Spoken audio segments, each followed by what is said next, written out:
तो अपना पैलेट बचा हुआ है, पैलेट में ऊपर की तरफ जो होता है इस तरह से रिजेस पाए जाते हैं, इनको अपन क्या कहते हैं, ट्रांसवर्स रगी कहते हैं। और ये क्या काम करता है, फूड को स्लिप करने से रोकता है, और कार्निवोर्स में अच्छे से डेवलप होता है क्योंकि वो मीट वगैरह खाते हैं तो उनका फूड जो है स्लिप ज़्यादा होता है, इस वजह से कार्निवोर्स में वेल डेवलप होता है। पैलेट में आगे का पार्ट हार्ड पैलेट और पीछे का part soft palate. Hard palate जो होता है बोन से बना होता है, जहाँ पे कौन कौन सी बोन होती है, मैक्सिला और पैलेटाइन। और जो पीछे का पार्ट होता है वो मसल्स का बना होता है, और वो उसका लास्ट पार्ट लटका होता है, उसको अपन क्या कहते हैं, यूला। यूला के बाद ये अपना पूरा पैलेट हो गया। पैलेट के बाद अपन स्टार्ट करते हैं टंग, और टंग का दूसरा नाम क्या होता है, लिंगुआ।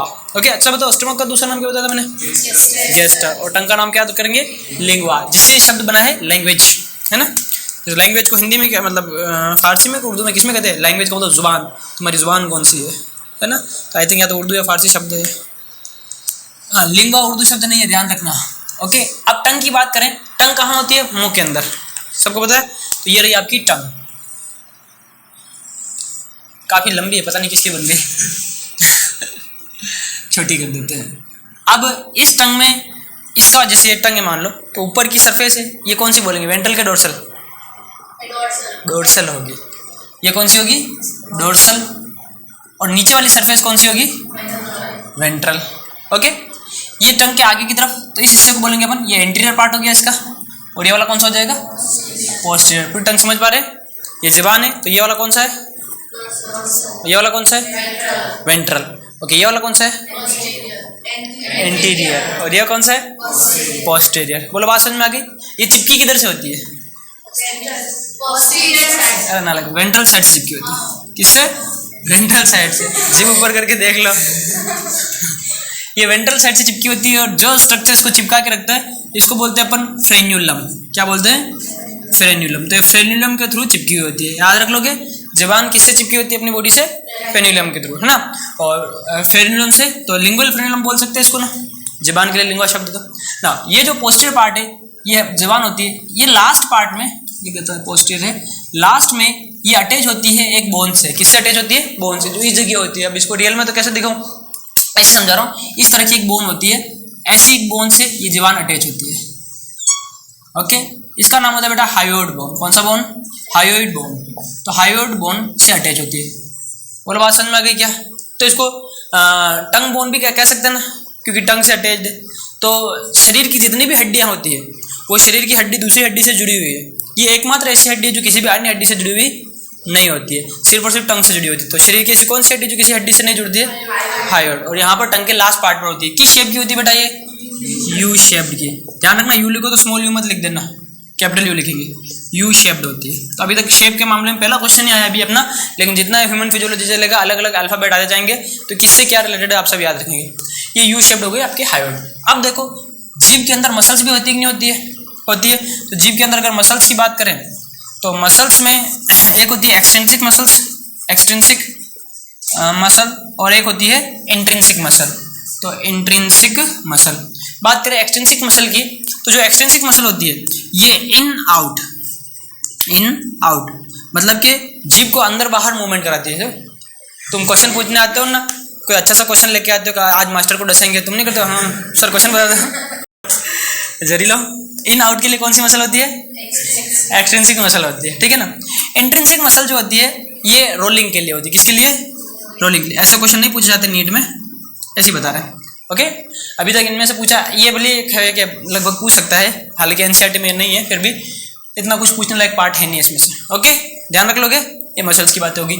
और अपन बात करें टेस्ट की, तो इनके ऊपर टेस्ट पेपिली पाए जाते हैं, एंड फिर टेस्ट बड पाए जाते हैं, पेपिला होते हैं, उनकी वजह से अपन टेस्ट को महसूस कर पाते हैं। तो टेस्ट के लिए पेपिला कौन सा होते हैं, सारे टाइप के पेपिला पढ़ेंगे, लेकिन इसमें आ नहीं पाएंगे, तो मैं कहाँ से कौन सा टेस्ट महसूस होता है वो पढ़ लेते हैं पहले से। ये क्या है बेटा, जीभ। ये जीभ का कौन सा पार्ट है, एंटीरियर पार्ट हो गया, और ये कौन सा पार्ट है, पोस्टीरियर पार्ट हो गया। ओके, और ये लेटरल पार्ट हो गया दोनों। अच्छा, ये वाला जीभ का कौन सा पार्ट हुआ, डोर्सल, और ये वाला कौन सा हुआ, अरे जीभ ऐसे लटकी हुई, समझ पा रहे हो ना। अब मैं ऐसे कैसे करके बताऊँ, ये जीभ किस तरह से, समझ रहे हो ना। ओके, जीभ निकली हुई है बाहर, तो जीभ बाहर निकली हुई, तो इसके ऊपर क्या होता है, अलग अलग टेस्ट को रिसीव करने के सेंटर अलग अलग जगह होते हैं। तो यहाँ पर देखो, इस वाले हिस्से से कौन सा टेस्ट मतलब पता चलता है अपन को, बोलो बोलो बोलो, स्वीट, अरे मीठा। आगे हिस्से से कौन सा टेस्ट का पता चलता है, स्वीट, इसके रिसेप्टर होते हैं यहाँ पे, है ना। और ये पीछे से कौन सा, कड़वा, है ना, कड़वा, और ये मीठा। यहाँ पर सोल्ट यानी कि नमकीन, और यहाँ पर सोर यानी कि खट्टा।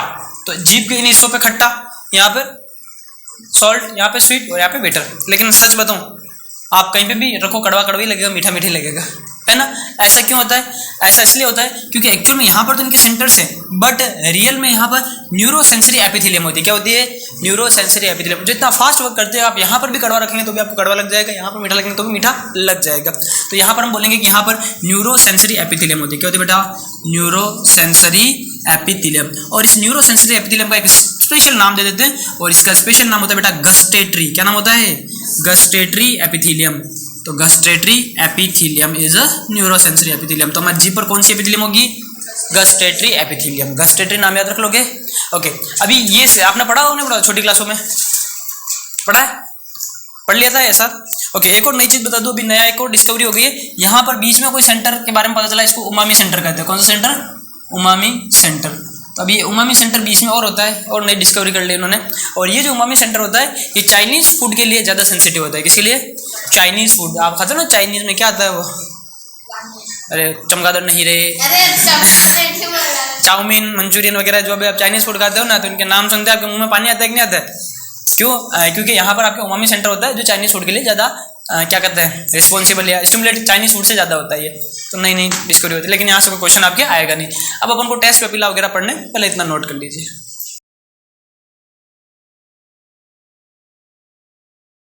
हाँ जी, अब बात करते हैं अपन कि इसके ऊपर टेस्ट पेपिला कैसे क्या होते हैं। तो देखना, ये अपनी जीभ है,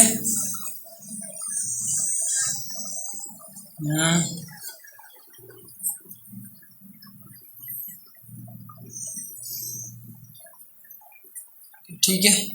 चलिए, ये जीभ का कौन सा पार्ट हो जाएगा? एंटीरियर। ये कौन सा हो जाएगा? पोस्टीरियर। तो एंटीरियर पोस्टीरियर, ये ऐसा लिखना जरूरी होता है कि समझ में आए कि किधर क्या है ना। एंटीरियर पोस्टीरियर, जैसे मेरा जीभ का भी जो नजर आ रहा है वो पार्ट कौन सा है? एंटीरियर नजर आ रहा है, ठीक है ना। ऐसा पता होना चाहिए, वरना अर्थ का अनर्थ हो जाएगा ना। अपनी जीभ जो होती है, यहाँ पर एक पाई जाती है सल्कस। क्या पाई जाती है? सल्कस। और सल्कस ही पीछे की तरफ में होती है, तो इसका नाम होता है सल्कस टर्मिनलिस। क्या नाम होता है? Sulcus terminalis. ये जो सल्कस होती है, जीभ को दो हिस्सों में बांट देती है। तो ये हिस्सा तो पीछे रह गया और ये हिस्सा आगे रह गया। तो जो हिस्सा पीछे रहा उसको अपन कहेंगे फेरिंजियल पार्ट। कौन सा पार्ट? Pharyngeal part. तो ये फेरिंजियल पार्ट हो गया। और जो हिस्सा आगे रह गया उसको अपन कहते हैं ओरल पार्ट। तो ये हो गया ओरल पार्ट। अब जो फेरिंजियल पार्ट होता है ये 1/3 होता है। कितना होता है? 1/3, यानी 1/3 हिस्सा तो पीछे की तरफ रह गया। और जो ओरल पार्ट होता है ये कितना होगा बेटा? अरे 1/3 उधर चला गया, तो कितना होगा? 2/3। और ये पूरी पूरी आपकी क्या है? टंग। तो जो टंग होती है, लिंगुआ होती है, उसके दो पार्ट होते हैं। कौन कौन सा? फेरिंजियल पार्ट और पीछे वाला कौन सा है? कम के ज्यादा। और आगे वाला कौन सा है? Oral part. ये जो है इसको बांटने का काम किसने किया? सल्कस टर्मिनलिस ने। और ये दोनों जहां पर ज्वाइंट होते हैं, यहाँ पर एक फोरामेन आता है जिसका नाम होता है फोरामेन ऑफ सीकम। क्या नाम होता है? Foramen of caecum. नहीं पूछा जाएगा, ऐसे क्वेश्चंस नहीं आते हैं। अब ये जो पीछे का पार्ट है, यहाँ पर टॉन्सिल्स होते हैं। जीभ के ऊपर भी टॉन्सिल्स होता है, आपको पता है। और यहाँ पर जो टॉन्सिल्स होते हैं इनको अपन कहते हैं लिंगुअल टॉन्सिल्स। कौन से टॉन्सिल्स? Lingual tonsils. तो ये लिंगुअल टॉन्सिल जीभ के ऊपर पीछे की साइड में होते हैं टॉन्सिल्स, ठीक है। तो ये लिंगुअल टॉन्सिल्स हो गए। आगे की साइड में यहाँ पर क्या होंगे? टेस्ट पेपिला वगैरह होंगे, जिनकी वजह से हमें स्वाद का ज्ञान होता है। तो ऐसे पेपिला स्वादांकुर पाए जाते हैं। तो वो स्वादांकुर में बनाने जा रहा हूँ। जैसे ये वाला है, बड़े बड़े पीछे की तरफ बड़े बड़े, कैसे बड़े बड़े होते हैं, इनको अपन कहते हैं सर्कम वेलेट पेपिली। कौन से पेपिला? सर्कम वेलेट पेपिली, ठीक है। सर्कम वेलेट कैसे होते हैं? छोटे के बड़े बड़े। और इसके बारे में ध्यान रखना, ये लार्जेस्ट होते हैं। क्या होते हैं? लार्जेस्ट। सबसे बड़े पेपिला कौन से होते हैं? सर्कमवेलेंट पेपिला, ठीक है ना। दूसरी बात ध्यान रखना, जो बड़ा होगा उसकी संख्या कम होगी कि ज्यादा होगी?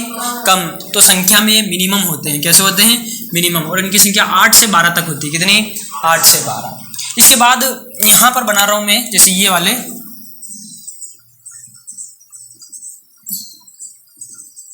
इनका नाम होता है बेटा फंजीफोम। क्या नाम होता है? फंजीफोम पेपिला। तो ये फंजीफोम है। फंजीफोम के बारे में आपको ध्यान रखना है, ये आगे की तरफ है यहाँ पर। और ये जो होते हैं ये पिंक कलर के होते हैं। किस कलर के? गुलाबी रंग के होते हैं। और ये जो होते हैं पिंक कलर के साथ साथ इनके अंदर ये जो आपको दिखाई दे रहा है पेडिसिल पाई जाती है। क्या पाई जाती है? पेडिसिल। तो पेडिसिल जो होती है क्या काम आती है? तो ये अटैच्ड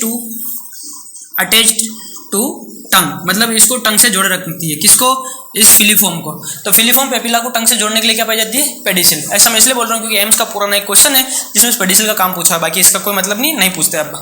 ओके, तो ये फंजीफॉर्म के बारे में ध्यान रखोगे। पूछा पिंक कलर का कौन सा? तो फंजीफॉर्म। इसके अलावा और होते हैं ये छोटे छोटे। कैसे? छोटे छोटे लेकिन संख्या में बहुत ही ज्यादा होते हैं। जो छोटे होंगे संख्या में बहुत ही ज्यादा होंगे, इनका नाम होता है बेटा फिलीफॉर्म। क्या नाम होता है? फिलीफॉर्म। तो ये रहे फिलीफॉर्म पेपिला ना। फिलीफॉर्म पेपिला जो होते हैं स्मॉलेस्ट होते हैं। कैसे होते हैं बेटा? स्मॉलेस्ट, यानी स्मॉलेस्ट ये हो गए फिलीफॉर्म। अच्छा, दूसरी बात ध्यान रखना, ये जो होते हैं ये व्हाइट कलर के होते हैं। किस कलर के होते हैं? व्हाइट कलर के होते हैं। अच्छा, संख्या में सबसे ज्यादा कौन से होते हैं? फिलीफॉर्म होते हैं, यानी संख्या में ये मैक्सिमम होते हैं। ओके, उसके बाद ध्यान रखना ये जो होते हैं इनके ऊपर टेस्ट बर्ड्स एब्सेंट। इनके ऊपर क्या होती है? टेस्ट बर्ड्स एब्सेंट, मतलब यहाँ पर टेस्ट बर्ड नहीं होती है। इस चीज का खास ध्यान रखिए, फिलीफॉर्म में कोई टेस्ट बर्ड नहीं होती है। ओके, अगले जो है बता रहा हूँ, यहाँ पर इस साइड में, यहाँ इस जगह है, ये रहे लेटरल साइड में। कहाँ पर है? लेटरल साइड में। और ये जो लेटरल साइड में होते हैं इनका नाम होता है फोलिएटेड, पत्ती जैसे। कैसे? पत्ती जैसे। नाम हो गया फोलिएटेड पेपिला। जो फोलिएटेड होते हैं, फोलिएटेड के बारे में आप ध्यान रखेंगे, ये जो होते हैं लीफ लाइक होते हैं। किसकी जैसे? Leaf like. ये मिड लेटरल पर होते हैं। किस तरह से? कहाँ पर होते हैं? Mid lateral. तो मिड लेटरल साइड पे होते हैं। ओके, दूसरी बात और बात करें इनकी, तो ये जो होते हैं ये वेस्टिजियल होते हैं। कैसे होते हैं? वेस्टिजियल। वेस्टिजियल का मतलब कुछ काम है अवशेषी। वेस्टिजियल का मतलब अवशेषी होते हैं, मतलब बच्चों में काम करते हैं, बाद में ये वेस्टिजियल हो जाते हैं अडल्ट के अंदर। ठीक है ना? तो आपसे पूछा जाए वेस्टिजियल कौन से, तो फोलिएटेड। कुछ लोग बोलते हैं ये भी वेस्टिजियल, तो ऐसा मत बोलना, ये वेस्टिजियल नहीं है। ये क्या है? इनमें टेस्ट बर्ड एब्सेंट है। ऐसा पूछे तो ये आंसर देना है, और वेस्टिजियल पूछे तो ये आंसर देना है। आप बोलेंगे सर टेस्ट बर्ड एब्सेंट तो ये भी वेस्टिजियल हो गया। नहीं, टेस्ट बर्ड एब्सेंट है लेकिन संख्या में बहुत ही, और जो संख्या में बहुत ज्यादा होगा तो यहाँ पर उभार पैदा कर देगा, व्हाइट। और उभार जो होगी ना वो फूड को फिसलने से रोकेगी, तो फूड को पकड़ने का काम तो कर ही रही है। इसका मतलब देखेंगे, जीभ देखेंगे कभी अपनी कांच में होते ना उभार छोटे छोटे, तो वो ये फिलीफॉर्म में तो नजर आते हैं व्हाइट कलर के। बात समझ में आ गई नहीं आ गई? ओके, इसके अलावा और भी जानकारियां होती है जो अपन को नहीं पढ़नी। हाँ, ये बोली है कि फ्रेन्यूलम जो होता है इस पार्ट पर ही होता है फ्रेन्यूलम। ये फ्रेन्यूलम क्या चीज है बेटा? कनेक्ट करता है जीभ को, है ना? अच्छा, एक और बात, यहाँ पर लिंगुअल टॉन्सिल्स है। अगर किसी आदमी का मुंह ऐसा खोल दिया जाए तो ऊपर की साइड में क्या हो जाएगा? पैलेट। और ये वाली जीभ क्या चीज होगी? जीभ। और लास्ट का हिस्सा पैलेट का लटका हुआ। भावनाओं को समझ रहे? ये तो हो गया पैलेट की, ये हो गई जीभ। जीभ का इंटीरियर पार्ट ये पैलेट हो गया। तो यहाँ पर क्या है बेटा? टॉन्सिल्स प्रेजेंट है। ये वाला कौन से टॉन्सिल्स है? लिंगुअल टॉन्सिल्स है। अच्छा, यहाँ पर पैलेट पे भी टॉन्सिल्स होते हैं। ओके, तो palate tonsils. Okay, pharyngeal tonsils होंगे। और अच्छा, आपको पता है कान से यूस्टेकियन ट्यूब आ रही है, तो यूस्टेकियन ट्यूब की ओपनिंग होगी इधर से, और इधर से इधर की ओपनिंग होगी। तो एक्चुअल में देखा जाए तो ये एक रिंग की फॉर्म में हो गया सारा सब कुछ। तो ये एक रिंग की फॉर्म में हो गया। और यहाँ पर देखिए कि पैलेट के टॉन्सिल्स हो गए, ये आपके फेरिंजियल टॉन्सिल्स हो गए, ये यूस्टेकियन ट्यूब्यूल्स हो गई। तो ऐसे एक रिंग की फॉर्म में बन गया। इसको वाल्डेयर रिंग कहते हैं। क्या कहते हैं? Waldeyer ring. लेकिन इतना डिटेल में अपने नहीं आता है, इसलिए नहीं पढ़ाने को इनमें बहुत कुछ है, लेकिन वो आप पढ़ेंगे एमबीबीएस में। अभी अपन इतना नहीं पढ़ रहे हैं। ओके, ये कॉनिकल होते हैं और याद रखो तो, है ना? इनकी साइज कैसी होती है? कॉनिकल।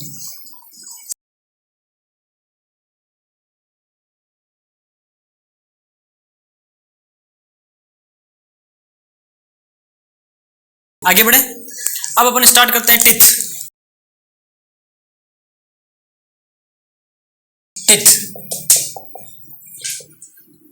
ओके, बताइए टिथ जो है इसका स्टडी क्या कहलाता है? दांत का स्टडी क्या कहलाता है? टिथोलॉजी, डेंटोलॉजी।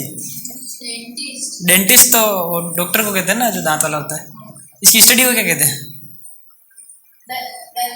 डर्मेटोलॉजी, त्वचा का अध्ययन होता है। हाँ, नहीं पता? चलिए, नाम ध्यान रखिए, ओडेंटोलॉजी होता है। क्या होता है? बहुत सारे लोगों को लगता है कि डेंटिस्ट और दांत वाला होता है तो डेंटोलॉजी कहते हैं, तो ऐसा नहीं है, इसको ओडेंटोलॉजी कहते हैं। ठीक है ना? दांत की टिपिकल किस स्ट्रक्चर बना रहा हूं मैं, ध्यान समझिएगा।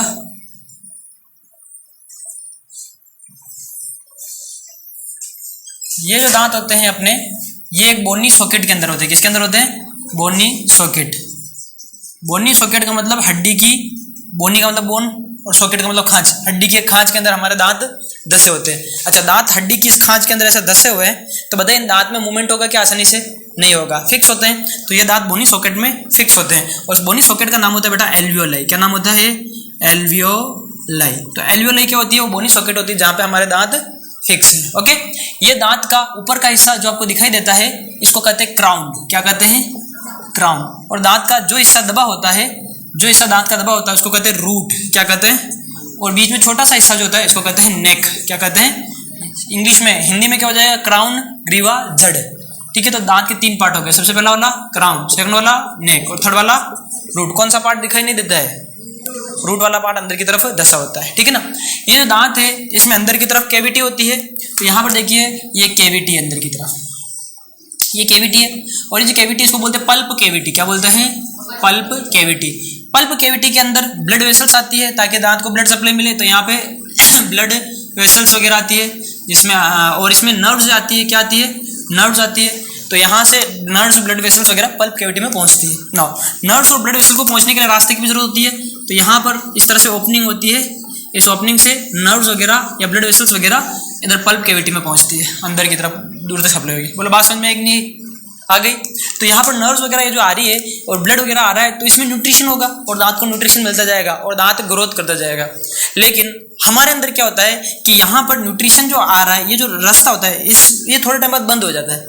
जैसे हम एडल्ट होते हैं उसके टाइम बाद बंद हो जाता है। इसका नाम क्या होता है? इसको बोलते हैं एपिकल फोरामेन। क्या बोलते हैं? Apical foramen.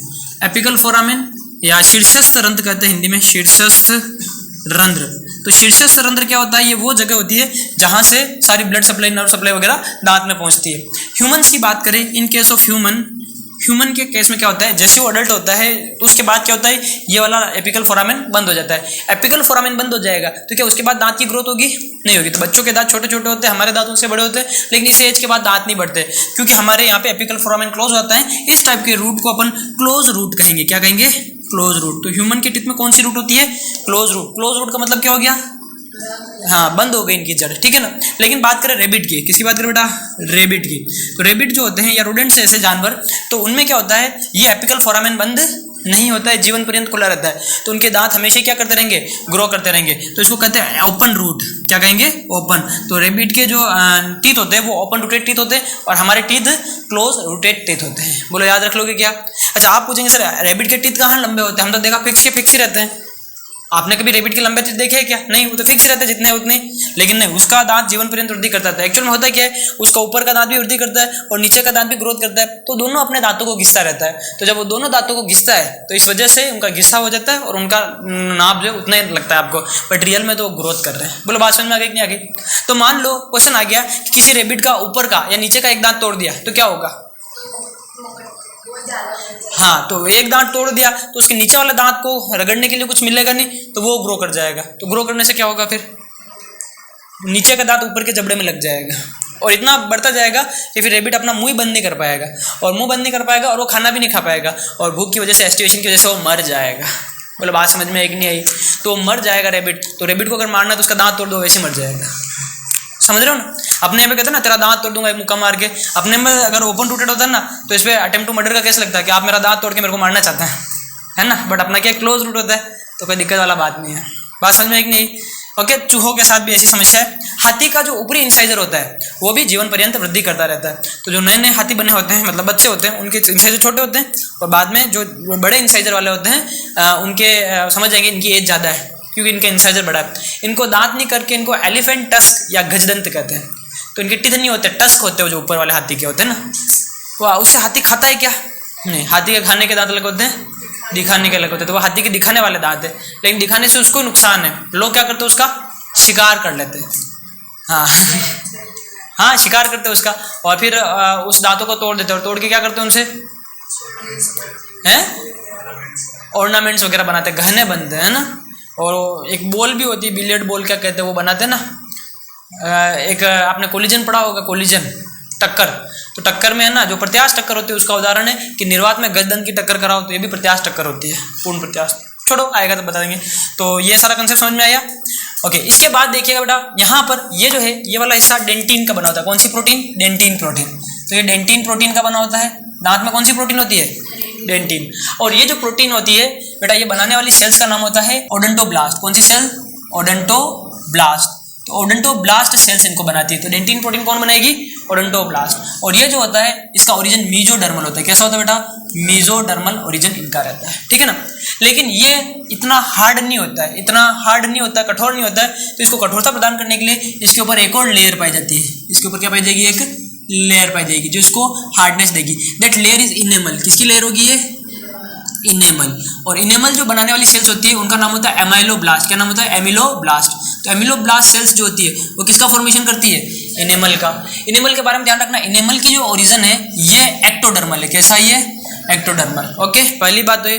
दूसरी बात ये कि ये जो इनेमल होता है ये हार्डेस्ट सब्सटेंस है। क्या ये? Hardest substance of animal kingdom. जंतु जगत का सबसे कठोरतम पदार्थ क्या है? इनेमल। इससे कठोर कुछ भी नहीं है, ठीक है ना। तो बताइए हमारे शरीर का सबसे कठोर टिश्यू कौन सा है? टिश्यू बोला है तो इनेमल आंसर नहीं जाएगा। टिश्यू का मतलब उत्तक यानी बोन। हमारे शरीर का सबसे कठोर या हार्ड टिश्यू कौन सा है? बोन। हमारे शरीर का सबसे हार्डेस्ट सब्सटेंस कौन सा है? इनेमल। बोलो बात समझ में आ गई? पदार्थ पूछे तब इनेमल आंसर करना है, टिश्यू पूछे तब इनेमल आंसर नहीं जाएगा, तब बोन जाएगा। तो बताइए पादप जगत का सबसे कठोर पदार्थ कौन सा होता है? परागकण, स्पोरोपोलेनिन। क्या होता है? तो प्लांट किंगडम का सबसे hardest material sporopollenin. Animal kingdom का सबसे हार्डेस्ट मटेरियल इनेमल होता है। बोलो बात समझ में आ गया क्या? ओके, ये मैंने उधर पढ़ाया था, पोलन ग्रेन वगैरह जब चल रहे थे, है ना। चाहे तो जिनको नहीं पता नए बच्चे उन कॉपी के छत पर नोट कर लेना कि जो प्लांट किंगडम होता है, प्लांट किंगडम बाद में, अभी नहीं, प्लांट किंगडम, इसमें जो हार्डेस्ट होता है, हार्ड मटेरियल होता है उसका नाम होता है स्पोरोपोलेनिन। क्या नाम होता है? स्पोरोपोलेनिन। और ये कहाँ पर होता है? पोलन ग्रेन्स के ऊपर होता है। पोलन ग्रेन्स कहाँ होते हैं? हाँ समझ गया मैं, तुम सही कह रही हो। फ्लावर्स के अंदर जो निकलता है पोलन ग्रेन होते हैं। ओके, एनिमल के ये तो क्या है? प्लांट नहीं है, प्लांट है। प्लांट तो कांस्टेंट है। ये प्लांट किंगडम है। और बात करें एनिमल किंगडम की, तो एनिमल किंगडम का सबसे हार्ड सब्सटेंस बोल रहा है ना, हार्ड सब्सटेंस, यहाँ पर भी हार्ड सब्सटेंस, तो क्या हो जाएगा वो? इनेमल। ठीक है, ये बात याद रख लोगे क्या? ओके, चलिए यहाँ पर आ जाते हैं वापस से इस जगह पर। ये सारा सब कुछ समझ में आया मामला। अब क्या होता है कि यहाँ पर इस तरह से पाया जाता है गम। क्या पाया जाता है? गम, जिसको कहते हैं जिंजीवा। क्या कहते हैं? जिंजीवा, जिंजीवा या गम। और यहाँ पर एक लेयर होती है जो इसको इससे अलग करती है या इसको जोड़ के रखती है इसको इससे। तो यहाँ पर जोड़ के रखने वाली इस लेयर का नाम होता है सीमेंट लेयर, या इसको बोलते हैं सीमेंटम। क्या बोलते हैं? सीमेंटम। तो ये लेयर का नाम क्या हो गया बेटा? सीमेंटम हो गया। ये हमने दांत की स्टडी करी। ओके, अब बताइए यहाँ पर एक और एक्स्ट्रा बात आपको अगर मैं बताऊँ, राज की बात, राज की बात। देखो आपको कहते हैं A for apple, B for C for D for E for animal, ठीक है ना। ए फॉर एप्पल भूल जाओ, B for bone, B for C for cementum, C for D for dentine, D for E for enamel, E for enamel. इनमें अगर calcium का percentage देखा जाए, किसका परसेंटेज देख रहा हूँ मैं? कैल्शियम का। तो बोन्स में याद रखना 62% अराउंड, कम ज़्यादा होता है लेकिन अपन अराउंड कितना बोल रहे हैं? 62%। 60 से लेकर के 63, 64, 65 तक हो सकता है। 62% कैल्शियम किसमें पाया जाएगा बेटा? बोन में पाया जाएगा। अगर मैं बात करूँ सीमेंटम की, तो सीमेंटम में 65% कैल्शियम होता है। कितना परसेंट है? 65% कैल्शियम। अगर मैं बात करूँ डेंटिन की, तो इसमें 69% क्या होता है? कैल्शियम। और 69 के डिजिट को अगर उल्टा कर दे कितना बनेगा? तो 96% कैल्शियम किसमें होता है? इनेमल में होता है। तो बोला जितना ज़्यादा कैल्शियम होगा उतना ज़्यादा हार्ड होगा कि नहीं होगा? तो सबसे हार्ड कौन सा हो गया फिर? उससे कम हार्ड, उससे कम हार्ड, वो सबसे कम हार्ड, लेकिन फिर भी हार्ड टिश्यू तो यही है ना। बोलो बात समझ में आ गया। तो हार्डेस्ट सब्सटेंस कौन सा हो गया? इनेमल। अच्छा, अब कंपेयर करा जाए कि इनेमल और सीमेंटम में ज़्यादा हार्ड कौन सा होगा? सीमेंटम और डेंटिन में ज़्यादा हार्ड कौन सा होगा? बोलो ये राज की बात समझ में आई कि नहीं आई? ओके, चाहे तो इसके पास में एक बबलू बना लेंगे। एक्स्ट्रा जानकारी ऐसे पूछते नहीं है आजकल ऐसी जानकारियाँ।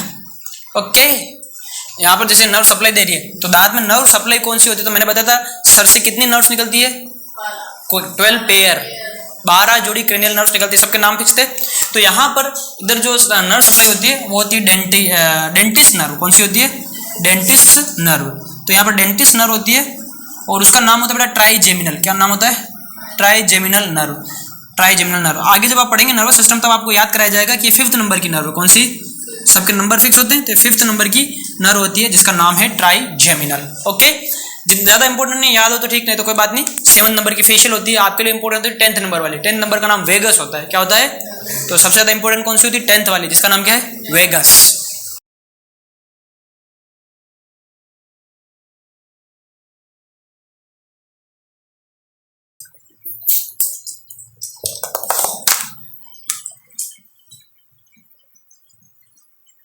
बात करते हैं टिथ की। तो टिथ जो होते हैं, सुना ही होगा आपने, 4 तरह के होते हैं। कौन कौन से? इंसाइजर या इंसीजर, जो भी आप कहते हैं, केनाइन, प्रीमोलर और मोलर। हिंदी में इनको कहते हैं कृतनक, रदनक, अग्रचवर्णक, चवर्णक। ठीक है, लिखो नाम, आते हैं याद? दोनों में याद है? तुम लोग याद है? ठीक है, इंसीजर, केनाइन, प्रीमोलर, मोलर। ना, इंसीजर की बात करें, इंसाइजर की बात करें, तो ये जो होते हैं किजेल या चिजेल, जो भी आप कहते हैं, छेनी समझते हैं? छेनी ऐसे आगे से टिकी नुकीली होती है और ऐसा यूं कुछ भी तोड़ना होता है तो उसके जैसा शेप जो होता है, कोई उपकरण होता है, उसके लिए किजेल कहा जाता है, उसके जैसे होते हैं। ठीक है ना। और ये क्या काम आते हैं? ये काम आते हैं बेटा नेविंग। नेविंग का मतलब होता है कुतरना, तो किसी भी चीज को कुतरने के काम आते हैं। तो आपने देखे होंगे जैसे कि आप किसी केक वगैरह खाते बाइट करते हैं, बिस्किट वगैरह खाते बाइट करते हैं, जो बाइट करते हैं तो बाइट करने के लिए जो दांत आपके सामने आ रहे हैं ना, वो वाले हैं। तो कैसे आपको पता ही है, बिल्कुल छेनी जैसे, और नेविंग कुतरने का काम करते हैं। फिर बात करें ये वाले, कौन से? केनाइन। तो केनाइन जो होता है, ये क्या काम आते हैं बेटा? ये पहले बात है, ये जो होता है ना, ये आगे से तीखे होते हैं, नुकीले होते हैं, शार्प एंड पॉइंटेड। ये शार्प एंड पॉइंटेड होते हैं, पॉइंटेड, ठीक है ना, तीखे नुकीले होते हैं। और इनका काम है बेटा चीरना फाड़ना, टीयरिंग, यानी कि चीर फाड़ के काम आते हैं, चीर फाड़ करने काम आते हैं। तो कहीं पे भी चीरना फाड़ना, जैसे आप गन्ना खाते हैं तो गन्ने को कैसे छीलते हैं? कौन सा वाले दांत से? केनाइन से, है ना, ऐसे पकड़ के करते हैं ना साइड में से। तो तीखे जो नुकीले दांत होते हैं ऐसे ऐसे नजर आते हैं, ये वाले पॉइंटेड, ये वाले केनाइन दांत है। अच्छा बताओ, ये ज्यादा डेवलप किस में होंगे, कार्निवोर्स में कि हर्बीवोर्स में? कार्निवोर्स में। तो जो कार्निवोर्स होते हैं, पॉइंट इंपॉर्टेंट पॉइंट आ गया कि जो कार्निवोर्स होते हैं, समझ जाओगे कार्नी, इनमें क्या होते हैं? डेवलप्ड होते हैं। लेकिन जो हर्बीवोर्स होते हैं, क्या हर्बीवोर्स में इनको जरूरत है, हर्बीवोर्स को इनकी? नहीं। तो हर्बीवोर्स में डेवलप होंगे कि नहीं होंगे? नहीं होंगे। इवन हर्बीवोर्स में तो होते ही नहीं, हर्बीवोर्स में एब्सेंट होते हैं। क्या होते हैं? एब्सेंट। तो ये वाले दांत जो शाकाहारी होते हैं उनमें अनुपस्थित होते हैं, क्योंकि उनको चीरना फाड़ना नहीं है, और मांसाहारियों में ज्यादा विकसित होते हैं ना। शाकाहारियों में अगर इस जगह दांत अनुपस्थित है तो खाली जगह होगी, तो यहाँ पर क्या पाया जाएगा? स्पेस, यानी खाली जगह, और उसको कहा जाता है डाइस्टेमा। क्या कहते हैं? डाइस्टेमा। तो शाकाहारियों में क्या होता है, इस जगह डाइस्टेमा। तो कभी बकरी के या गाय के मुंह में ऐसा हाथ डाला है? नहीं डाला। किसी को ऐसा पकड़ते हुए देखा है? ऐसा पकड़ते हैं ना, तो इस जगह उनके दांत नहीं होते, तभी तो पकड़ पाते हैं ऐसे, अगर नोटिस किया हो तो, है ना। तो उस जगह को क्या कहेंगे अपन? डाइस्टेमा, क्योंकि उनमें ये वाले दांत नहीं है। ओके ओके, आगे बात करते हैं प्रीमोलर की। तो प्रीमोलर जो होते हैं बेटा, ये ट्रायंगुलर शेप होते हैं। कैसे होते हैं? ट्रायंगुलर। तो ये ट्रायंगुलर शेप के होते हैं। और मोलर की बात करें तो लास्ट वाले ये रेक्टेंगुलर शेप के होंगे। कैसे? रेक्टेंगुलर। ओके, इन दोनों का ही काम होता है चबाना। क्या काम होता है? चबाना, जिसको बायोलॉजी में अपन कहते हैं मेस्टिकेशन। क्या कहते हैं? मेस्टिकेशन। तो ये मेस्टिकेशन यानी कि चबाने का काम करते हैं, चबाना। ओके, ठीक है। तो ये सारे काम हो गए। चीरने फाड़ने का काम कौन सा कर रहे हैं? केनाइन। और बाइटिंग करने का काम कौन सा कर रहे हैं? इंसाइजर, या कुतरने का काम। ठीक है, चबाने का काम ये दोनों कर रहे हैं, मेस्टिकेशन का। अच्छा, ये जो शुरुआत के दोनों हैं, कौन कौन से? इंसाइजर और केनाइन। इनका जो क्राउन पार्ट होता है, ये क्राउन पार्ट ज्यादा होता है, बड़ा होता है, और इनका रूट पार्ट अंदर की तरफ धसे हुए कम होते हैं। तो इन वाले दांतों में, केनाइन में और इंसाइजर में, क्राउन पार्ट क्या होता है? ज्यादा, और रूट पार्ट क्या होता है? कम। ये वाले जो दोनों दांत है, इन दांतों के अंदर, इनमें क्या होगा? इसका अपोजिट। इनमें रूट पार्ट तो होगा ज्यादा, और क्राउन पार्ट क्या होगा? कम। तो क्राउन पार्ट तो कम है और रूट पार्ट ज्यादा है। आप पूछेंगे सर ऐसा क्यों है? तो देखो, इसको क्या काम करना है? कुतरना है। और इसको क्या काम करना है? चीरना फाड़ना है। लेकिन इनको क्या काम करना है? चबाना है। और चबाना है तो चबाने में जोर लगेगा। जब आप जोर लगाएंगे, ताकत लगाएंगे, तो इसका मतलब आपकी रूट मजबूत होनी चाहिए, जड़ें मजबूत होनी चाहिए। और जड़ें मजबूत देनी है तो फिर क्राउन का क्या हो जाएगा? छोटा, और ज्यादा पार्ट किसमें चला जाएगा? रूट में।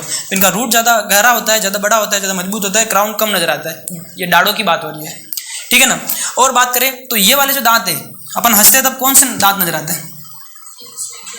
इंसीजर और कैनाइन, क्योंकि इनका क्राउन क्या है, बड़ा है, तो इनको अपन स्माइलिंग टीथ भी कहते हैं। क्या कहते हैं, स्माइलिंग टीथ। तो स्माइलिंग टीथ क्या होता है समझ में आ गए, हंसते समय जो नजर आते हो दांत, स्माइलिंग टीथ। आपसे पूछे स्माइलिंग टीथ किसकी बात कर रहा है, इंसाइजर की और कैनाइन की बात कर रहा है ना। ये जो होते हैं पीछे की साइड में यहाँ पर होते हैं ये जगह, जिनका रूट बड़ा क्राउन छोटा, इनको चिक टीथ कहते हैं। क्या कहते हैं बेटा, चिक,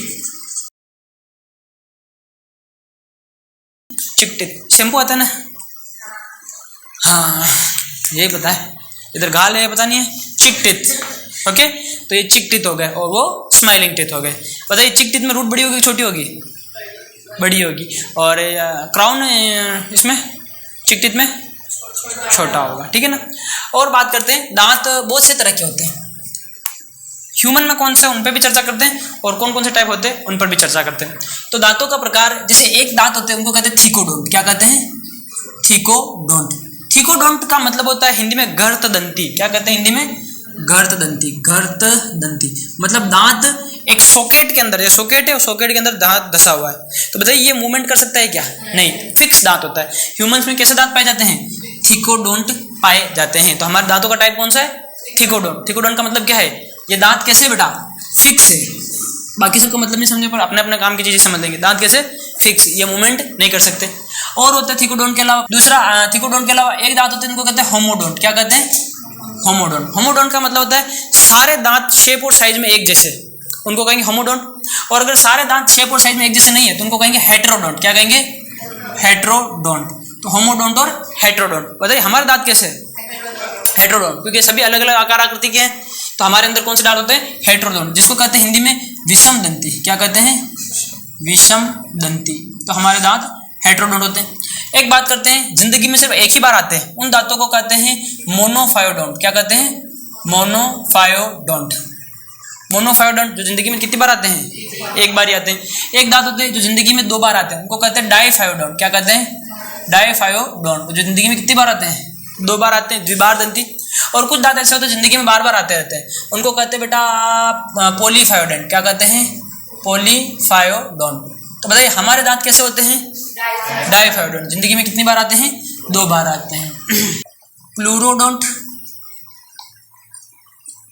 और एक होता है एक्रोडोंट। अब इनका मतलब समझिए, अगर दांत फिक्स है तो उनको क्या कहते हैं, थिकोडोंट। अगर दांत मूवमेंट कर सकता है थोड़ी बहुत तो उसको क्या कहेंगे, प्लूरोडोंट। और दांत बहुत ही ज्यादा ढीला होता है, बिल्कुल ही ज्यादा फ्लेक्सिबल होता है, ज्यादा मूवमेंट करते हैं, उनको क्या कहते हैं, एक्रोडोंट। तो जल्दी से टूट जाएगा, तो इनमें वापस से आते रहते हैं, दांत टूटते रहते हैं, टूट गया वापस आ जाएगा। जैसे फिशेस वगैरह में एक्रोडोंट टाइप के दांत पाए जाते हैं। अब हमें इनमें से ह्यूमन के पहचानने, तो बताइए बेटा ह्यूमन में कौन से दांत होते हैं इस पूरी लाइन में, थिकोडोंट। ये ह्यूमन के दांत है। ओके, अब दूसरी लाइन में होमोडोंट के हेटेरोडोंट, हेटेरोडोंट पजल सोल्व कर रहे हैं ना, हेटेरोडोंट है। अब बताओ तीसरी लाइन में डाईफायोडोंट, कौन से, डाईफायोडोंट। तो ये ह्यूमन के टीथ है। तो आप याद रख लेंगे ह्यूमन के टीथ कैसे होते हैं, ह्यूमन के टीथ थिकोडोंट, हेटेरोडोंट, डाईफायोडोंट, यानी कि गर्तदंती, विषम दंती और द्विबार दंती। लेकिन आप बात बताओ, जिंदगी में 2 बार आते हैं, हमारे सारे दांत थोड़ी ना जिंदगी में 2 बार आते हैं। कुछ दांत ऐसे भी होते हैं जिंदगी में 1 बार ही आते हैं। तो मतलब हमारे अंदर मोनोफायोडोंट भी होते हैं। तो मैं इसको ऐसे कर दूं क्या, क्यों, 12 दांत ऐसे जो जिंदगी में 1 बार ही आते हैं। हमारे जो दांत जिंदगी में 1 बार ही होते हैं वो कौन से होते हैं, मोनोफायोडोंट। तो हमारे अंदर मोनोफायोडोंट भी होते हैं और डाईफायोडोंट भी होते हैं। मानते हो नहीं मानते इस बात को, मानते हैं। लेकिन एनसीईआरटी में इनका नाम लिखा है तो मैंने इनको हाईलाइट कर दिया, चुनना पड़े तो चुन लेना, लेकिन कभी मानना पड़े तो ये भी मान लेना, क्योंकि मोनोफायोडोंट भी तो होते हैं। होते कि नहीं होते, टेक्निकली देखा जाए होते हैं। अच्छा, डाईफायोडोंट कौन से होते हैं उसकी भी चर्चा कर लेते हैं। डाईफायोडोंट होते हैं जो जिंदगी में 2 बार आते हैं, इंसीजर, कैनाइन। कौन कौन से दांत है, इंसीजर, कैनाइन, जिंदगी में कितनी बार आते हैं, 2 बार। इसके बाद होता है first and second molar, first और सेकंड मोलर। तो पहला और दूसरा मोलर और सारे इंसीजर, सारे कैनाइन कितनी बार आते हैं जिंदगी में, 2 बार आते हैं। ऐसे दांत जो जिंदगी में 1 बार ही आते हैं मोनोफायोडेंट, वो कौन से होते हैं हमारे अंदर, तो हमारे अंदर वो होते हैं इंसीजर, कैनाइन तो चले गए, तो क्या बचा, प्रीमोलर। इंसीजर कैनाइन तो चले गए, क्या बचा, प्रीमोलर। तो एक तो प्रीमोलर दांत जो होते हैं हमारे, वो जिंदगी में कितनी बार आते हैं, 1 बार आते हैं। दूसरा फर्स्ट और सेकंड मोलर उधर चला गया, तो यहाँ पर आ जाएगा थर्ड मोलर। तो थर्ड मोलर भी जिंदगी में कितनी बार आता है, 1 बार ही आता है। और मान लो कि आपकी उम्र 20-25 साल हो गई है, तो उसके बाद ये थर्ड मोलर अपीयर होते हैं। अकल आने के बाद आते हैं, इसलिए इनको अकल दाढ़ भी कहते हैं, या फिर इनको विजडम टीथ भी कहते हैं, जिसका बायोलॉजिकली कोई सेंस नहीं होता है। विजडम तो वैसे ही आ जाती है ठोकर खा के, लेकिन अकल दाढ़ के नाम से थर्ड मोलर को जाना जाएगा। तो अभी जिंदगी में 1 बार ही आ रहा ना, इस तरह से प्रीमोलर भी जिंदगी में 1 बार ही आते हैं, और ये वाले जिंदगी में 2 बार आते हैं। बोलो बात समझ में एक नहीं आई। नाउ अपन अब दांत की स्टडी करते हैं, जगह कम बची है, क्या किया जाए, पहले इनको नोट किया जाए। अच्छा एक बात बताओ, हेटेरोडोंट किसको कहेंगे? साइड शेप में अलग अलग हो। होमोडोंट किसको कहेंगे? साइड शेप में एक जैसे हो, जैसे डोरेमोन के सारे दांत एक जैसे होते हैं, जैसे डोरा के भी सारे दांत एक जैसे होते हैं, तो वो दांत कैसे? होमोडोंट। हेलो, चलिए अब अपन बात करते हैं टिथ की। तो ये रहा तुम्हारा अपर जो। अपर जो एक आर्क बनाता है, ऊपरी जबड़ा, तो दिस इज अपर जो, लो नहीं है, जो अपर जो। ऊपरी जबड़ा एक हड्डी से बनता है, उसको कहते हैं मैक्सिला। हकीकत में मैक्सिला की संख्या 2 होती है, तो मैक्सिला बोन बनाती है अपर जो, ठीक है ना। इस तरह से नीचे का जबड़ा कैसे बनाऊं, ये समझ जाओ, समझ गए? ये वाला, ये है लोअर जो, यानी निचला जबड़ा। ओके, अब निचले जबड़े की जो हड्डी है इसका नाम है मैंडिबल। क्या नाम बेटा? मैंडिबल। और ऊपरी जबड़े की हड्डी का नाम क्या है? अब बताओ, मैंडिबल और मैक्सिला में कौन सी हड्डी मूवमेंट करती है? मैंडिबल। जो लगाती है बल वो है मैंडिबल। ध्यान रखना, चेहरे में 14 हड्डियां हैं, इन 14 में सिर्फ मैंडिबल ही है जो मूवमेंट करती है, बाकी सारी फिक्स होती है। तो मूवेबल, मूवेबल कैसे लिखूं? Movable facial bone. तो मैंडिबल क्या है? Movable facial bone. ऐसा क्वेश्चन दूंगा, which one is movable bone? Option number 1 mandible, option number 2 humerus, 3 radio ulna और 4 all of this mandible. All of this question है which bone is movable, तो सभी movable है। Which facial bone is movable, then answer is mandible. हर question को सोच समझ के आंसर देना, ठीक है? इसलिए मैं अभी पूछ लिया, बाद में गलत नहीं करो। चलिए अब यहाँ पर क्या होता है, इसको मैं 2 हिस्सों में बांट दूं, तो ये क्या होगा? ऊपर का जबड़ा, और ये क्या होगा? नीचे का जबड़ा। ऊपर का जबड़ा को 2 हिस्सा कर दिया, ओके, और नीचे के जबड़े के भी 2 हिस्से कर दिए, तो ये बोलेंगे अपर हाफ जो, अपर लोअर हाफ जो। अब इसमें भी लेफ्ट राइट चल जाएगा, इतना अपन नहीं जा रहे डिटेल में। यहाँ पर दांत होगा, यहाँ पर दांत होगा इंसाइजर। कौन सा दांत होगा बोला? यहाँ पर बोलो कैनाइन, यहाँ पर बोलो, और यहाँ पर बोलो मोलर। अब बोलो यहाँ पे दांत कौन सा होगा? यहाँ पे कौन सा होगा? Canine, canine, canine. यहाँ पे कौन सा होगा? कैनाइन। फिर कौन सा होगा? फिर कौन सा होगा? मोलर। अब बोलो यहाँ पे कौन सा दांत होगा? यहाँ पे कौन सा होगा? कैनाइन, प्रीमोलर और मोलर। तो दांत हो गए। अब दांतों की संख्या कैसे कैलकुलेट की जाए, तो हम बायोलॉजी वाले इसका एक फॉर्मूला बताते हैं। हम बोलते हैं कि ये रहा ऊपर का जबड़ा, ऊपर के आधे जबड़े में आप इंसाइजर देखो, तो ये रहा इंसाइजर। फिर कौन सा है? कैनाइन। फिर कौन सा है? प्रीमोलर। और फिर कौन सा है? मोलर। प्रीमोलर को सिर्फ मैं पी लिख देता हूँ, और फिर कौन सा है? मोलर, ठीक है ना। नाउ ऊपर के आधे जबड़े में गिन लिए। अगर आपको पूरे जबड़े के चाहिए तो इसको किससे मल्टीप्लाई कर दोगे? 2 से। अच्छा, नीचे के आधे जबड़े में चाहिए तो ये देखो क्या है? इंसाइजर। फिर मोलर। तो ये बन गया अपना डेंटल फॉर्मूला। डेंटल फॉर्मूला क्या बन गया बेटा? Dental formula. ऐसा डेंटल फॉर्मूला, अगर आपको टोटल नंबर ऑफ टीथ चाहिए तो इसको ऊपर वाले किससे मल्टीप्लाई कर दोगे? 2 से। और नीचे वाले किससे मल्टीप्लाई कर दोगे? 2 से। तो ऊपर के आधे जबड़े के टोटल आ जाएंगे, ये आधे जबड़े के टोटल है, 2 से मल्टीप्लाई किए तो पूरे ऊपरी जबड़े के आ गए। और ये नीचे के आधे जबड़े के 2 से मल्टीप्लाई किए तो पूरे नीचे के जबड़े आ गए, और दोनों को जोड़ लिया तो टोटल दांत हो गए। तो आइए अपन टोटल दांत काउंट करते हैं। तो मान लीजिए जब मैं छोटा बच्चा था, तब मेरे डेंटल फॉर्मूला क्या था? 2102 बटा हुआ 2102। अच्छा बताओ ये किसको रिप्रेजेंट करता है? फिर मोलर। अब बोलो इंसीजर की, यहाँ पे कैलकुलेशन कर देता हूँ। इंसीजर, कैनाइन, प्रीमोलर और मोलर। ना इंसीजर की बात करूँ तो मेरे ऊपर के आधे जबड़े में इंसीजर कितना है? अगर मेरे को यहाँ पर 2 इंसीजर है और मेरे को पूरे जबड़े के पता करना है, तो 2 से मल्टीप्लाई कर दूंगा इसको, तो 2 से मल्टीप्लाई किया। प्लस नीचे के आधे जबड़े में कितने हैं? 2, और 2 से मल्टीप्लाई किया तो कितने हो गए? 4, 4, 4। तो टोटल इंसीजर कितने थे? 8 थे। फिर बोलो कैनाइन, ऊपर के आधे जबड़े में टोटल 2, नीचे के आधे जबड़े में 1 इंटू 2 कितने हो गए? 4। अब बोलो प्रीमोलर, ऊपर नहीं थे, नीचे नहीं थे, तो कितना? 0। जब मैं छोटा बच्चा था तो प्रीमोलर नहीं थे। कौन से नहीं थे? प्रीमोलर नहीं थे। अच्छा, यहाँ पर ऊपर के आधे जबड़े में मोलर 2, तो पूरे में 4, नीचे के आधे जबड़े में 2, तो पूरे में 4, तो कितने हो गए? 4, 4, 8। अब जोड़ो टोटल कितने हो रहे? 4, 4, 8, 16, 16, 4, 20। तो जब मैं छोटा बच्चा था कुल दांत कितने थे? 20। बोलो बात समझ में आई कि नहीं आई? तो जब हम बच्चे होते हैं, अकल के कच्चे होते हैं, तब हमारे कौन से दांत नहीं होते हैं? प्रीमोलर दांत नहीं होते हैं। और मोलर 3 होते हैं बाद में, अभी 2 ही मोलर है, मतलब एक लास्ट वाला थर्ड मोलर भी नहीं है जिसको आप अकल डांट करें। ओके, जब आप 17 साल के हो जाते हैं, 17 साल के, 17 ईयर्स, ओके 17 ईयर्स के हो गए, जब 17 साल के हो गए तब ये याद करो 21/22 बटा 21/22, क्या याद करोगे 21/22 बटा 21/22। ना बोलो ऊपर के आधे जबड़े में इंसाइजर ये सेम टू सेम, यहाँ पर सेम टू सेम, और ये कितने हो गए 2 × 2 प्लस 2 × 2, तो कितना हो गया बेटा ये 8 ही हो गया। अब बोलो कितने हो गए टोटल 28। जब अपन अडल्ट होने वाले होते हैं तब अपने अंदर दांतों की संख्या कितनी हो जाती है 28। अभी आपके अंदर कितने दांत है 28 दांत है ना, मेरे अंदर भी कितने दांत है, मेरे 27 ही, मेरा एक टूटा हुआ है यहाँ से नहीं वो मुझे पता है ना अडल्ट, अडल्ट समझते हैं आप लोग, 18 प्लस 21 23 बटा हुआ 21 23। अब मैं बड़ा हो गया हूँ तो मेरे दांत कितने हैं 21 23 बटा 21 23, टोटल कितने हो गए 32। ठीक है ना। अब कैसे होगा कैलकुलेट कर लोगे, 2 × 2 प्लस 2 × 2 1 × 1, और लास्ट में देखो ये सारा सेम है, इसमें एक बढ़ रहा है तो टोटल 1 2 3 4 4 बढ़ के 28 और 4 32। तो बोलो बच्चों के अंदर कितने दांत होते हैं 20 होते हैं। अब बोलो 17 साल तक कितने दांत होते हैं 28। अब बोलो बच्चे में कौन से दांत एब्सेंट है, प्रीमोलर और विजडम टीथ। ठीक है, इस अडल्ट में कौन सा दांत एब्सेंट है, विजडम टीथ एब्सेंट है, इस वाले अडल्ट में कोई दांत एब्सेंट नहीं है। तो जो थर्ड मोलर होता है, थर्ड मोलर, इस थर्ड मोलर को आप क्या कहते हैं अक्ल दाढ़, या फिर इसको आप क्या कहते हैं विजडम टीथ, विजडम टीथ। बोलो बात समझ में आता। ओके, इस तरह से अपन कैलकुलेट कर सकते हैं। अच्छा, आप इनको अलग अलग दांत भी बोल सकते हैं, जैसे आपके पहले शुरू में दांत होते हैं फिर वो टूट जाते हैं तो इनको आप दूध के दांत या टेम्पररी दांत या फिर लैक्टियल टीथ जो भी कहते रहते हैं ना। तो दूध के दांत कौन से हैं, ये वाले, ठीक है ना।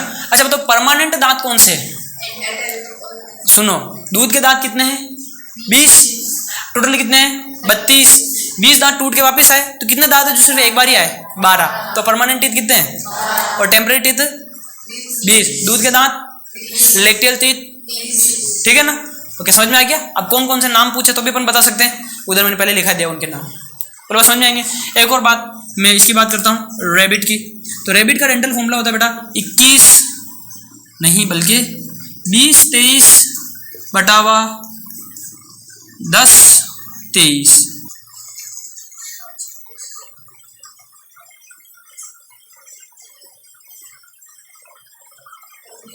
हम्म 28 हो रहे। तो रैबिट में कितने दांत होते हैं बेटा 28 दांत होते हैं। ओके, ऊपर के जबड़े के दांत बताओ रैबिट के 16, और निचले जबड़े में कितने दांत है, कैसे 16 है यार, 6 है ना, और 4 10, 10 और 2 12, 12 ये हो गए। और ऊपर के जबड़े में कितने हो रहे 4 2 दूनी 4 4 और 12 12 और 4 16 होते हैं क्या, तो कितने हो गए टेस्ट। ठीक है चलो वाह। अब क्वेश्चन पूछता हूँ, उनके सही और सटीक आंसर देना। हाँ, सही और सटीक आंसर देना बिल्कुल। बोलो ऐसे दांत जो जिंदगी में एक बार ही आते हैं कौन से, प्रीमोलर और थर्ड मोलर, प्रीमोलर और थर्ड मोलर। अच्छा, मेरे ऊपर ये जबड़े में इंसाइजर कितने हैं 4, मेरे ऊपरी लेफ्ट जबड़े में इंसाइजर कितने हैं 2, मेरे टोटल इंसाइजर कितने हैं, मेरे केनाइन कितने हैं 4, मेरे ऊपर के जबड़े के केनाइन कितने हैं, मेरे ऊपरी लेफ्ट साइड में केनाइन कितने हैं, मेरे लेफ्ट साइड में प्रीमोलर कितने हैं। मेरे को अडल्ट मान के चलना है ना, रियल में नहीं, मेरे को ये अडल्ट मान के चलना है। ओके, मेरे ऊपरी लेफ्ट जबड़े में प्रीमोलर कितने हैं, ऊपरी लेफ्ट जबड़े में प्रीमोलर कितने हैं, मैं क्या बोकला थोड़ी हूँ इधर से एक। ओके, मेरे लोअर जो के अंदर राइट साइड में इंसीजर कितने हैं, टोटल इंसीजर कितने हैं, टोटल कैनाइन कितने हैं, हाँ टोटल कितने, एक ही कैनाइन है तो कौन बोल रहा, टोटल एक ही कैनाइन है मेरे, क्या समझता है तू मुझे, मेरे को गेंडा समझ रखे, मुंह खोलता है एक ही दांत निकलता है उसका, ऐसा नहीं है बेटा, मेरे 4 दांत पूरे के पूरे है ना। ओके चलो समझ में आ गया। तो ऐसे कैलकुलेशन आपसे करा सकते हैं। अभी तक मैं कह रहा था ये भी इंपॉर्टेंट नहीं वो भी इंपॉर्टेंट नहीं, ये मोस्ट इंपॉर्टेंट है। नीट में सबसे ज्यादा सवाल यही से आते हैं। 2017 में भी यही सवाल था, 17 में हाँ, कि एक बच्चा है जिसमें दांत गिने तो दांतों की संख्या 20 निकली, तो बताइए कौन सा दांत एब्सेंट है। अच्छा ये दांतों वाली गणित बाकी लोगों को समझ में नहीं आती, ये सिर्फ बायोलॉजी वालों के लिए। कॉमर्स वाले देखते ये कौन सी गणित है, मैथ वाले देखते ये कौन सी गणित है, काट के ये कर रहा है, इनके 28 कैसे आ रहा है ना। तो ऐसे सीधा काटना नहीं है, ये अपनी गणित अलग ही चलती है।